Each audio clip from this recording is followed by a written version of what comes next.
오늘도 이른 아침 말씀과 기도의 자리에 나오신 모든 분들을 진심으로 환영하고 축복합니다. 다양하고 많은 여름 사역들을 통해서 우리가 받았던 하나님의 은혜가 있었습니다. 그날의 은혜의 현장을 잊지 않고 기억하며 또 감사하며 그 은혜가 우리의 일상을 살아내는 영적인 원동력이 되길 소망합니다. 또한 여전히 준비하고 있고 진행하고 있는 사역들이 있습니다. 계속해서 말씀과 기도의 자리를 지키는 저와 여러분들 또 우리 교회 공동체가 되길 소망합니다. 끝에는 늘 아쉬움이 남습니다. 끝에는 늘 아쉬움이 있습니다. 국내외 선교의 일정을 마치고 마지막 날 복귀하는 날 아침이 되면 무사히 사역을 마쳤다라는 홀가분함과 또 그 연객교회와 성도님들과 또 그곳 아이들과 또다시 이별을 해야 된다라는 아쉬움이 남습니다. 많은 성도님들과 또 학부모님들의 기도로 중등부 여름 수련회를 마쳤습니다. 수련회 둘째 날 밤 마지막 집회를 마치는 기도를 하고 제가 예수님의 이름으로 기도합니다. 아멘을 하자마자 저에게는 집회를 무사히 그래도 잘 마쳤다라는 안도감과 동시에 아주 큰 아쉬움이 몰려왔습니다. 그 아쉬움은 무엇이었냐면요. 육체적으로 너무 피곤하지만 그래도 말씀을 듣겠노라고 저를 뚫어지게 쳐다보는 학생들의 표정, 그리고 자신 눈물을 펑펑 흘리면서 자신의 그 모든 것들을 하나님께 기도로 쏟아내는 학생들의 목소리, 그리고 너나 할 것 없이 신나게 뛰며 찬양하는 학생들의 그 몸짓, 그 수련회 현장에서만 볼 수 있는 그 학생들의 모습과 그 현장의 은혜가 맞춰진다는 것, 또 끝난다는 것이 굉장히 아쉬움으로 남았습니다. 근데 여러분, 끝은 또 다른 시작이라는 말이 있잖아요. 저는 그 수련회 폐회 예배 때마다 우리 학생들에게 꼭 하는 말이 있습니다. 우리 하나님은 수련회 때만 역사하시는 분이 아니시다. 수련회 때에만 특별한 은혜를 주시는 분이 아니시다. 매일매일 우리에게 역사하시고 어디에 있든지 무엇을 하든지 하나님은 우리에게 은혜를 주신다. 비록 수련회는 끝이 났지만 이제 믿음으로 또 하나님의 자녀답게 일상을 살아가야 된다. 수련회의 끝은 본격적인 시작이다라는 말을 꼭 합니다. 지금까지 예레미야서 말씀을 읽고 또 계속해서 묵상하며 말씀을 듣고 있습니다. 이 설교 말씀을 또 여러 가지 말씀을 읽으셔서 잘 아실 텐데요. 예레미야서는 이스라엘의 심판에 대해서 말씀을 합니다. 불순종, 우상숭배, 교만, 악행 등 그 죄악들로 인하여서 심판을 받는 것이다 라고 아주 강력하게 선언을 하고 있습니다. 일반적으로 심판은 끝입니다. 심판은 종결이고 엔딩입니다. 그러나 예레미야서에서 나타나는 특별히 이스라엘을 향한 하나님의 심판은 다릅니다. 심판 그 너머에 뭔가가 있습니다. 그것이 무엇이냐면 바로 구원입니다. 칠흑 같은 어두움 속에서 빛이 더욱 선명하고 또렷하게 드러나는 것처럼 심판이 강력하면 강력할수록, 그리고 그 절망이 깊으면 깊을수록 더욱 선명하고 또렷하게 드러나는 것은 바로 하나님의 구원이고 하나님께서 주시는 소망입니다. 예레미야서 46장부터 51장까지는 하나님께서 죄에 대해서는 아주 강력하게 심판을 하시지만요, 그 너머에 심판이 있다, 심판을 넘어서서 구원이 있다라고 분명하게 말씀을 합니다. 이러한 큰 주제 가운데서 예레미야 51장은 하나님께서 바벨론을 심판하는 말씀이 나옵니다. 우리 1절과 2절, 예레미야 51장 1절과 2절을 함께 읽어보도록 하겠습니다. 1, 2절입니다. 시작. 여호와께서 이와 같이 말씀하시되 보라, 내가 멸망시키는 자의 심령을 부추겨 바벨론을 치고 또 나를 대적하는 자 중에 있는 자를 치되 내가 타국인을 바벨론에 보내어 키질하여 그의 땅을 비게 하리니 재난의 날에 그를 에워싸워 치리로다. 하나님께서는 멸망시키는 영을 일으키셔서 바벨론을 무너뜨릴 것이다. 마치 곡식이 키질되어 결실과 그 껍질이 분리되듯이 철저하게 심판할 것이다 라고 말씀을 합니다. 이렇게 64절까지 아주 디테일하고 상세하게 바벨론의 멸망에 대해서, 바벨론의 심판에 대해서 말씀을 합니다. 또 구체적으로 묘사가 됩니다. 저는 이 예레미야 51장의 말씀을 읽으면서 묵상할수록 좀 이해가 되지 않는 한 부분이 있었습니다. 말씀을 이해하는 생각의 흐름이 있다라고 한다면 그 흐름을 막아서는 한 부분이 있었습니다. 그것은 무엇이었냐면, 왜 하나님께서 바벨론의 멸망에 대해서, 바벨론의 심판에 대해서 이토록 구체적으로 상세하게 말씀을 하시는 것일까 였습니다.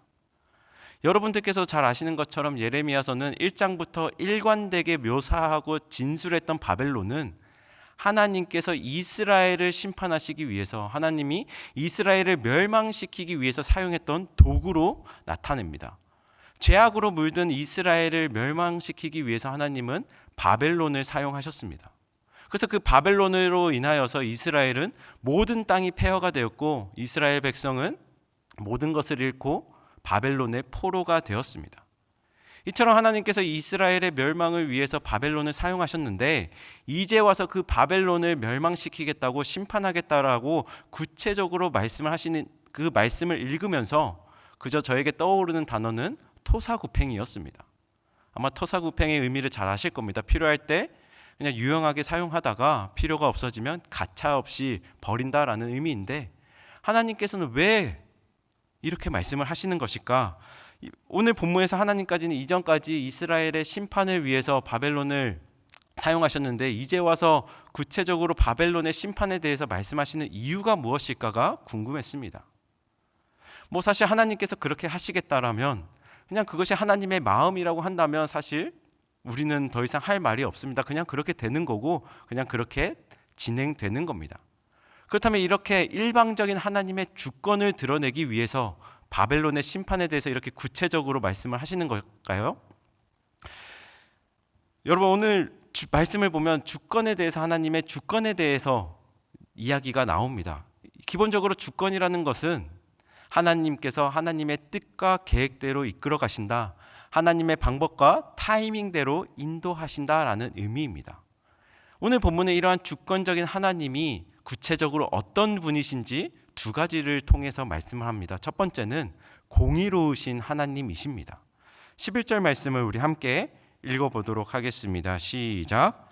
화살을 갈며 둥근 방패를 준비하라. 여호와께서 메대 왕들의 마음을 붙이기사 바벨론을 멸하시기로 뜻하시나니, 이는 여호와께서 보복하시는 것 곧 그의 성전을 위하여 보복하시는 것이라.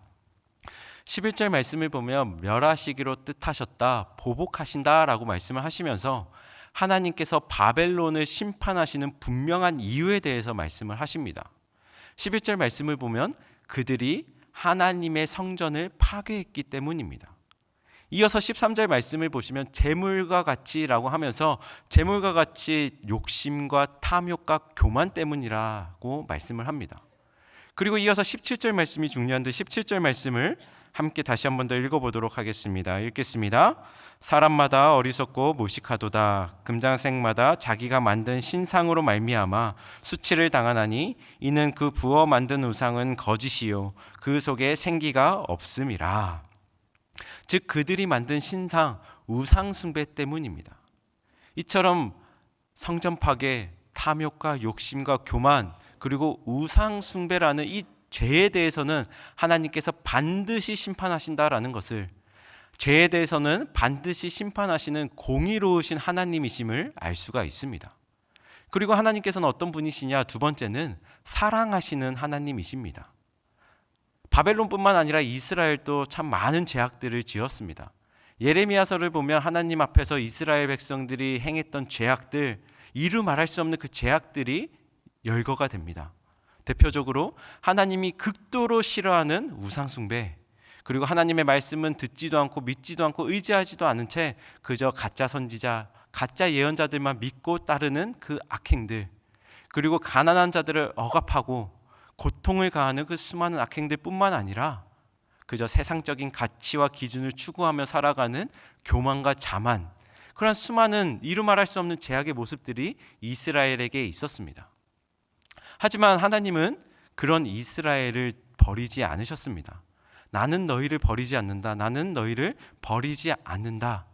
비록 이스라엘은 하나님을 저버렸고 하나님을 떠났지만 하나님은 이스라엘을 저버리지 않고 떠나지 않는다. 이렇게 끝까지 이스라엘을 사랑하시는 하나님이심을 알 수 있습니다. 이렇게 공의로우시고 사랑하시는 하나님은 하나님의 뜻과 계획대로 모든 것들을 이끌어 가십니다. 그리고 하나님의 방법과 타이밍대로 인도해 나가십니다. 이러한 주권적인 차원에서 하나님은 바벨론을 심판하셨고 이스라엘을 심판하셨습니다. 그런데 이 예레미야서를 살펴보면 바벨론의 심판과 이스라엘의 심판에 분명한 차이가 하나 있습니다. 바벨론에게는 심판밖에 없었습니다. 오로지 심판뿐이었습니다. 하지만 이스라엘에게 있어서는 심판도 있었지만 그 심판 그 너머에 구원이 있었습니다. 그렇다면 여러분, 이 바벨론과 이스라엘의 차이는 무엇 때문이었을까요? 무엇으로 인하여서 이 완전히 다른 결과가 주어졌던 걸까요? 그 차이는 바로 언약이라는 관계 때문이었습니다. 하나님과 언약을 맺었느냐 안 맺었느냐, 하나님과 언약 관계 속에 있느냐 없느냐에 따라 전혀 다른 결과가 주어졌다라는 것입니다. 하나님과 언약적 관계에 있지 않았던 바벨론은 오로지 심판뿐이었습니다. 심판 그 너머에는 아무것도 없었고 그저 종결이고 엔딩이었습니다. 하지만 하나님과 언약적 관계에 있었던 이스라엘 백성들에게는 그 이스라엘 땅 가운데에는 심판이 있었으나 그 심판 그 너머에 하나님께서 주시는 구원, 치유해 주시고 회복시켜 주시고 소망을 주시는 구원이 있었습니다. 이처럼 하나님은 하나님과 언약적 관계에 있는 하나님의 백성에게는 고통과 좌절과 어려움, 문제, 이것들을 뛰어넘는 그 너머에 구원을 주십니다. 비록 하나님의 백성들은 그 언약적 관계를 깰 때도 있고 저버릴 때도 있고 떠날 때도 있지만 하나님은 늘 신실하게 지키시고 구원을 주십니다. 옛 언약으로 안 되면 하나뿐인 아들 예수 그리스도를 주시는 새 언약을 주시면서까지 늘 신실하게 지키시고 구원을 주십니다. 이것이 하나님의 백성에게 있어서 엄청나게 큰 은혜이고 형언할 수 없는 은혜입니다. 여러분, 그 당시에 바벨론은 오늘날의 세상으로 비유가 됩니다.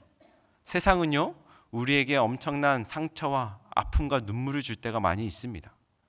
그리고 세상 속에서 살아갈 때 우리에게는 참 수많은 문제와 어려움이 있습니다.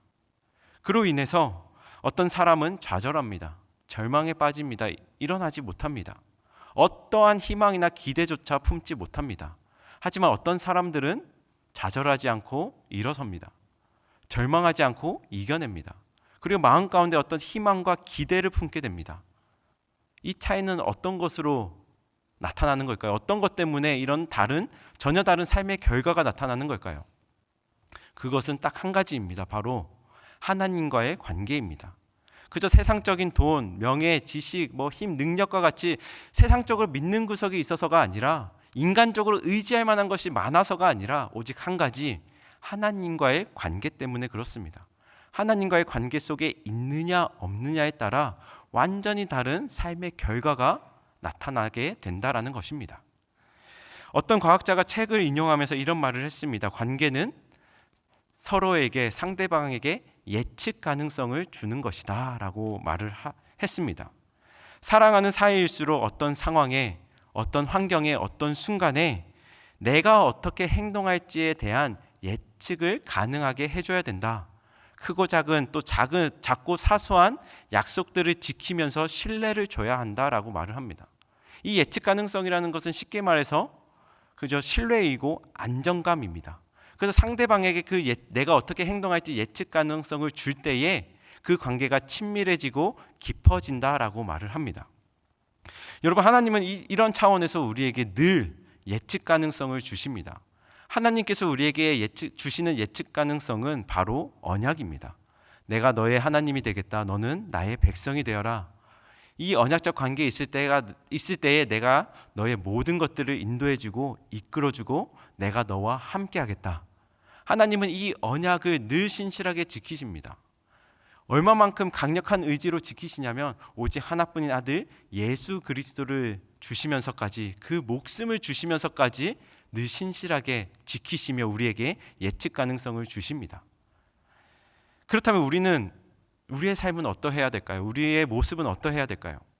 이 하나님과의 언약적 관계 속에서 우리도 하나님께 예측 가능성을 드려야 됩니다. 이것이 무엇이냐면 하나님의 자녀답게 믿음으로 살아가야 된다라는 겁니다. 그저 이럴 때는 세상적으로 살아가고, 이럴 때는 믿음으로 살아가고, 이럴 때는 세상적인 방법과 가치를 추구하다가 어떨 때는 믿음으로 살아가고, 이렇게 왔다 갔다 하는 것이 아니라 어떤 상황이든 어떤 순간이든 믿음으로 살아가고 믿음으로 반응을 하는 것입니다. 이렇게 믿음의 삶의 구체적인 모습이 있습니다. 예레미야서에서 가장 중요하게 여기는 건데, 이 믿음의 삶의 모습은 무엇이냐? 아주 단순하지만 매우 중요한 겁니다. 바로 하나님의 말씀에 순종하는 겁니다. 이전에 해오던 대로 하는 것이 아니라 하나님의 말씀대로 하는 겁니다. 그저 세상이 흘러가는 대로, 많은 사람들이 하는 대로 하는 것이 아니라, 내 생각, 내 합리적인 판단으로 하는 것이 아니라 가장 먼저 하나님의 말씀을 듣고 하나님의 말씀대로 행하는 겁니다. 이처럼 하나님의 말씀대로 살아가는 믿음의 모습이 우리에게 꼭 필요한 모습일 줄 믿습니다. 여러분, 하나님과 언약적 관계에 있을 때 하나님은 우리의 상황과 환경을 뛰어넘는 그 너머의 것을 주십니다. 바로 구원을 주십니다. 단순히 죽어서 천국에 가는 이 구원의 차원이 아니라 더욱 디테일하게는 하나님께서 우리와 함께 하셔서 우리의 모든 것들을 도와주시고 치유해 주시고 회복해 주실 뿐만 아니라 우리의 심령 가운데에 희망과 기대와 소망을 주시는 겁니다. 이 믿음으로 하나님의 자녀답게 이 하나님 언약적 관계에 늘 머무는 저와 여러분들 되길 간절히 소망합니다. 하나님의 말씀에 순종하는 믿음을 통해 나를 도와주시는 하나님, 나를 떠나지 않으시는 하나님, 나와 함께 하시는 하나님을 오늘 하루 경험하고 또 이번 한 주 경험하는, 그리하여 우리의 삶 가운데에 감사가 넘쳐나는 저와 여러분들 되길 간절히 소망합니다. 이 시간 함께 기도하겠습니다. 들은 말씀을 기억하시며 각자의 결단의 기도 제목과 또 교회와 사역과 선교를 위해, 그리고 각자가 가져오신 개인 기도 제목을 가지고 자유롭게 기도하도록 하겠습니다. 하나님 아버지, 참 감사합니다. 오늘도